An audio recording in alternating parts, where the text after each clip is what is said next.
네, 이제는 3장이죠. 수질오염과 생태계에 대해서 얘기를 해보도록 하겠습니다. 자, 생태계 정의가 나와 있는데, 뭐 생태계는 여러분들이 굉장히 많이 들어보셨을 겁니다. 뭐 중고등학교 때, 뭐 초등학교 때도 배우지 않나요? 자연 시간 이럴 때. 아무튼 생태계는 무기적 환경과 생물 구성원 간의 밀접한 영역 내에서 상호 의존적인 시스템. 이게 연쇄를 얘기하는 거죠, 그죠? 먹이 연쇄라고 보통 얘기하죠. 시스템을 형성하게 되며 이를 생태계라고 한다라고 되어 있어요. 자, 무기적 환경이라고 하는 건 뭐예요? 생물들이 살 수 있는 조건들. 그러니까 뭐 숲, 바다, 뭐 바위, 뭐 이런 등등, 그런 등등을 무기적, 뭐 공기, 뭐 이런 것들, 무기적 환경이라고 얘기했죠. 자, 생물 구성원은 이제 이건 진짜 많이 들어보셨던 거죠. 생산자, 소비자, 분해자, 그죠? 보통 이렇게 생산자, 소비자, 분해자를 우리가 이제 뭐 피라미드 형태로 나타내서 맨 아래 생산자를 놓고 1차 소비자, 2차 소비자, 3차 소비자 하면서 이제 위로 갈수록 고차 소비자가 된다. 뭐 이런 얘기도 하기도 하고, 혹은 이렇게 먹이 연쇄 표현을 이렇게 하기도 하죠. 생산자가 보통 이제 식물 같은 것들이니까 초식 동물이 이렇게 먹고, 초식 동물 같은 것들이 육식 동물이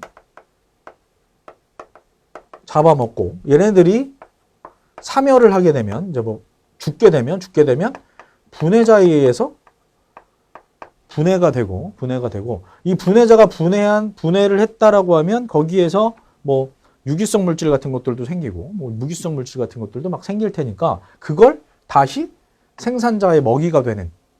그래서 이런 게 이제 계속 연결고리가 만들어지는 거죠. 그죠? 생태계 내에서는 예를 들어 인간이 관여하지 않아서 계속 뭐라 그래야 돼? 그 생태계가 자연적으로 그냥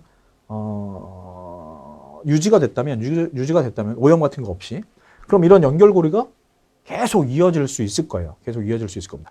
뒤에 이제 저 그림이 하나 나오긴 하는데 뒤를 잠깐 먼저 넘어갔다가 할까요?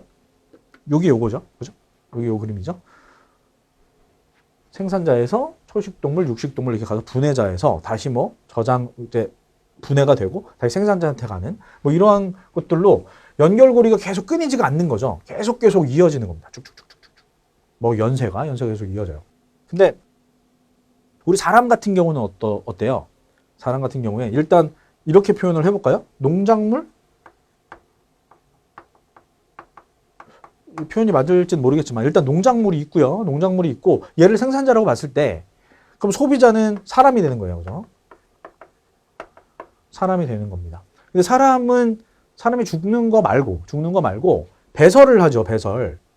그럼 사람이 배설하는 것들이 비료 역할을 하죠. 그죠? 비료 역할을 합니다. 비료 역할을 하기 때문에 뭐 진짜 뭐 조선시대 뭐 옛날에는 그냥 그 자체를 그냥 이제 뭐 밭이나 이런 데 뿌렸지만, 그래서 막취도 심하고 뭐 이랬겠지만, 아까 대장균군 얘기할 때도, 지난 시간에 대장균 얘기할 때도 변에는 독성이 포함되어 있어요. 균이 포함되어 있습니다. 그렇기 때문에 지금은 예를 들어서 이런 배설물을 퇴비화를 시킨다 보통 얘기를 할 때 어떤 공정을 통해서 퇴비를 만들죠. 퇴비를 만듭니다. 그러니까 직접적으로 똥오줌을 그냥 뭐 밭에다가 넣는 경우는 없습니다. 자, 그래서 원래 이런 배설물들을 농작물에 다시 보내면서 우리가 뭘 먹고 싼 배설물이니까 여기에 농작물이 갖고 있었던 영양소 같은 것들이 포함되어 있겠죠. 포함되어 있기 때문에 농작물이 다시 그걸 먹으면서 다시 사람에게 가고, 이런 연쇄들이 계속 이루어졌었습니다. 이루어졌는데 지금 뭐가 없어졌어요? 이게 없어졌죠. 이게 없었습니다. 농작물을 키우기 위해서 뭘 집어넣어요? 화학비료를 집어넣죠. 화학비료가 뭐로만 이루어져 있어요? 대부분. 질소와 인이 대부분이에요. 질소와 인. 근데 변이나 뭐 뇨나 이런 데에서 배설물이나 분해자에 의해서 분해한 이런 데에는 질소와 인뿐만이 아니라 뭐 어떤 것들이 포함되어 있을까요? 우리가 알지 못하는 무기질 같은 것들도 굉장히 많이 포함되어 있습니다. 굉장히 많이 포함되어 있어요. 뭐 철분, 칼슘, 뭐 마그네슘 등등 여러 가지 물질들이 포함이 되어 있는데 얘가 끊겨버리니까 우리는 지금 생태계에서 얘기하는 이 먹이 연쇄의 연쇄 과정이 어느 시점부터 끊겼어요. 그래서 지금 이 연쇄 과정을 찾으려고 하는 노력이 굉장히 많고,